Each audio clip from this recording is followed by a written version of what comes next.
Esse me parece ser um desafio enorme, porque, como você disse no começo, quanto maior a organização, mais difícil ela conseguir se engajar em causas sem ser de uma forma de nós para vocês, de uma forma legítima, para ela descer ao mesmo nível. O esforço fica maior quanto maior a organização, quanto mais processos e estruturas pré-determinadas já estão estabelecidos ali, né? Sim.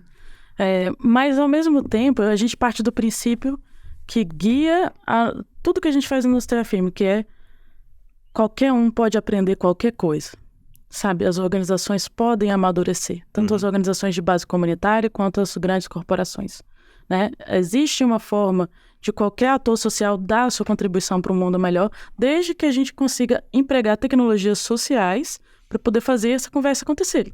E a abordagem da análise de risco foi como a gente conseguiu encaixar isso de uma maneira ética, e realista para as empresas. E né? compreensível na linguagem que o mundo corporativo está acostumado a usar. E de uma forma que muitas vezes a gente não aborda dentro do ESG, né? Porque se a gente ficar só vestindo, tipo, ESG é uma coisa lindinha, né? Vamos abraçar a árvore, fazer caridade, vai dar tudo certo. Não é assim. A chance de dar errado é enorme se você não usa essa rede de stakeholders de uma forma a criar sustentação política, moral, programática para o seu projeto. Né? E a gente vai desmistificando isso e criando essas pontes, porque, imagina, no caso dos clientes da tecnologia, né? Uma coisa que nunca tinha sido feita, um setor cripto que na época estava sobre altíssimo escrutínio, várias controvérsias. Imagina se isso é feito numa tomada de gabinete, né? Tomada de decisão de C-level para C-level. A chance de fazer algo que depois ia ter uma reação negativa pelos movimentos indígenas, pelas organizações especializadas, é 90%. Sim. Né? Então, a gente vai criando... Seria lido como greenwashing, porque teria sido greenwashing. Às vezes, tem umas coisas assim de linguagem, tem má fé, tem uma falta de compreensão, assim, no universo ESG como um todo. Sim, sim. Tem falta de compreensão sobre a profundidade dos temas, porque isso é uma expertise. E a gente está falando de problemas que nunca foram resolvidos, né? Não tem nenhum país que disse assim, pronto, agora a gente impediu um genocídio em andamento do povo indígena. Infelizmente, não tem. Então, a gente tem que entender que é um problema complexo e que precisa de todo o conhecimento disponível para que a gente possa suavizar esse problema, quiçá um dia resolver. Né? Mas muitas vezes não é enxergado como uma área de expertise, mas como uma vontade moral. Né? E aí, dentre aqueles empreendedores e lideranças de negócio que têm a vontade de fazer de forma concreta, né? Ou seja, o pessoal que não tem má fé, muitas vezes você pode ainda assim cometer erros muito grandes, porque o bem que a gente faz em nome do outro, sem o outro, dá errado. Né? A gente não tem como imaginar o que entendeu? Nas sandálias dos outros, né? No lugar de fala dos outros mesmo.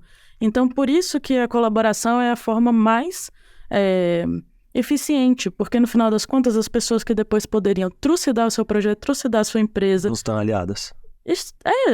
Elas são aliadas, mas uma aliança construída à base de propósito. Sim. Você internaliza a crítica, mas aí, qual a diferença? A crítica vai acontecer de qualquer forma.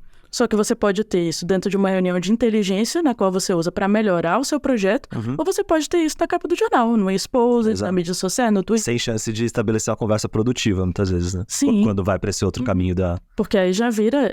do embate, né? Sim, e aí qualquer coisa que for feita depois da crítica, ela soa defensiva, né? Quem tá... É uma coisa... É muito difícil você ter uma gestão de crise pós-crise, né? Então, a gente... mostra que, dá mais trabalho, é um negócio mesmo controverso, controverso no sentido de não linear, né? E não de questões morais, assim. Mas,